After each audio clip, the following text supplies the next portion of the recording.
छोटे छोटे मामलात को पसे पुश डालकर एक बड़े मकसद के लिए इकट्ठे होना जो है वो वक्त की ज़रूरत है। बहुत शुक्रिया। राजा साहब, ये एक इल्ज़ाम लगाया जाता रहा है कि कौमी असम्बली के अंदर जिन हल्कों के अंदर पीटीआई कमज़ोर थी वहाँ पे इस्तीफे मंजूर कर दिए गए, बाकी अभी तक पेंडिंग पड़े हैं, वो मंजूर क्यों नहीं हुए? देखिए, मैं आपको बताऊं कि इस्तीफ़ा मंजूर करने का एक तरीका है और उसमें उसके कुछ कवायद और ज़वाबत हैं। आपको शायद इल्म में ये बात नहीं है कि जिन दोस्तों ने इस्तीफ़े दिए और जिन्होंने मुख्तलिफ औकात पर टेलीविज़न के ज़रिए, मीडिया के ज़रिए, अखबारात के ज़रिए, सोशल बुक के ऊपर उन्होंने ये लगाया कि हमने इस्तीफ़े दे दिए हैं और अपनी मर्ज़ी से दिए हैं, उनके इस्तीफ़े तो मैंने कबूल कर लिए। लेकिन कानून मुझे ये कहता है कि अगर कोई मेंबर मेरे सामने भी आकर वो कहता है कि मैं इस्तीफ़ा देना चाहता हूँ, लेकिन मेरे पास इतला ये है कि इस पर दबाव है और इसको मजबूर किया जा रहा है कि मेरे सामने आकर ये बयान दे, तो मैं उसका इस्तीफ़ा कबूल नहीं करूँगा। लेकिन यहाँ तो मामलात के कुछ और हैं। अभी तक लॉजेस में वो बैठे हुए हैं, अभी तक वो लॉजेस हवाले नहीं कर रहे, वहाँ पर वो रह रहे हैं और उसके अलावा बाकी जो सेक्रेटेरिएट की मराहत हैं वो भी वो ले रहे हैं और फिर वो पैगाम भी भेजते हैं कि आप मेहरबानी करके स्पीकर साहब हमारा इस्तीफ़ा कबूल ना करें।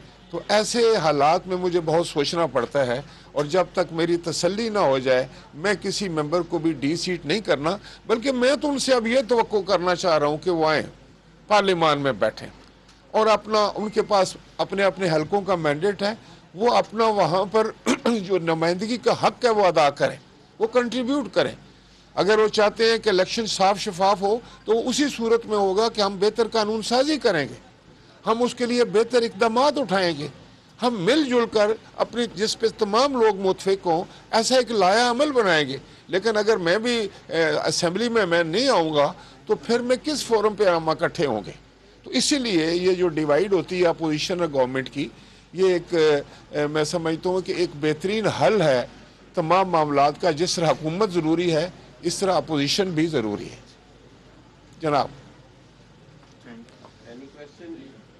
मैं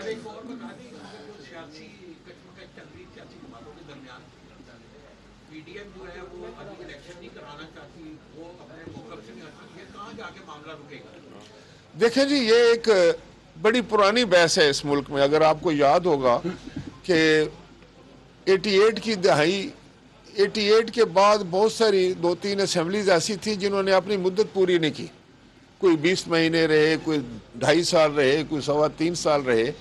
तो जो आईनी हक था 5 साल पूरे करने का, उस वक्त जो पॉलिटिकल साइंटिस्ट थे वो ये समझते थे कि असम्बली प्री मेच्योर जब आप डिज़ोल्व कर देते हैं तो फिर वो जमहूरियत का पौधा जड़ नहीं पकड़ता।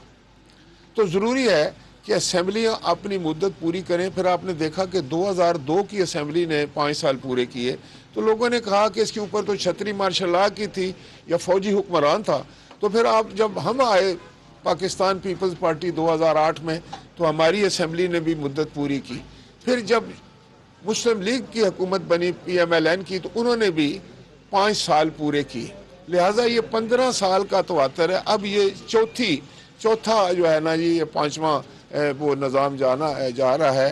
तो अगर मैं समझता हूँ कि 1-2 असम्बलीज़ और कभी भी वो अपनी मुद्दत अगर मुकम्मल करती हैं तो उससे एक बड़ी मैच्योरिटी आएगी, मजबूत होगा आपका निज़ाम।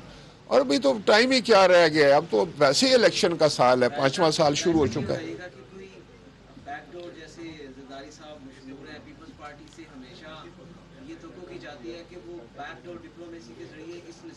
चलने के लिए एक ऑक्सीजन फ्राहम करती है। तो परवेज़ लाई साहब से कोई बैकडोर राब्ते हुए हैं आप लोगों के? सुनने में आ रहा है कि मामलात अब जो है ना वो शायद आपके कंट्रोल में आ गए। ये सारे बड़े मंजे हुए सियासतदान हैं हमारे मुल्क के और बड़े लीडर हैं। जनाब आसिफ अली जरदारी साहब तो बिला शुबा उनको कहा जाता है कि वो तो सियासत की जो है वो रमूज़ को समझने वाले हैं और वो मामलात को सुलझाने वाले हैं, मामलात को आगे लेके चलने वाले हैं। इसी तरह परवेज़ लाई साहब हैं, इमरान खान साहब हैं, जनाब मियाँ मोहम्मद नवाज शरीफ साहब हैं, शहबाज शरीफ साहब हैं, मौलाना फजल रहमान साहब हैं, ANP کی قیادت ہے، دوسری جماعتیں ہیں. تو اب یہ میں سمجھتا ہوں یہ تمام جو لیڈران ہیں، تمام سیاسی جماعتیں جو ہیں ان کو ایک اتفاق رائے سے ان معاملات کو جو ہے وہ سنبھالنا چاہیے، کیونکہ یہ وقت کی ضرورت ہے. یہ کوئی کسی کی شخصی جیت اور ہار نہیں ہے. ہم نے اس کے لیے کام کرنا ہے اور اس ملک کو لے کے آگے بڑھنا ہے. بہت شکریہ. ایسا مزہ نہیں گل کی دسی بیک ڈور کی دیکھیں میں سمجھتا ہوں کہ ہر چینل جو ہے نا، جیسے آپ کے چینل جیسے ایک بیک ڈور چینل بھی ہے اور وہ ہمیشہ رہتا ہے. مطلب آپ سمجھ رہے ہیں یہ اسمبلی مدت پوری کرے گی، ریزالو نہیں ہوگی؟ دیکھیں میں تو ایز اے اسپیکر کوئی بات نہیں کری، یہ تو حکومتوں اور سیاسی جماعتوں کی بات ہے نا جی. اور لیکن میری خواہش ہوگی بطور اسپیکر کہ ہر اسمبلی جو ہے وہ اپنی مدت پوری کرے. بہت شکریہ.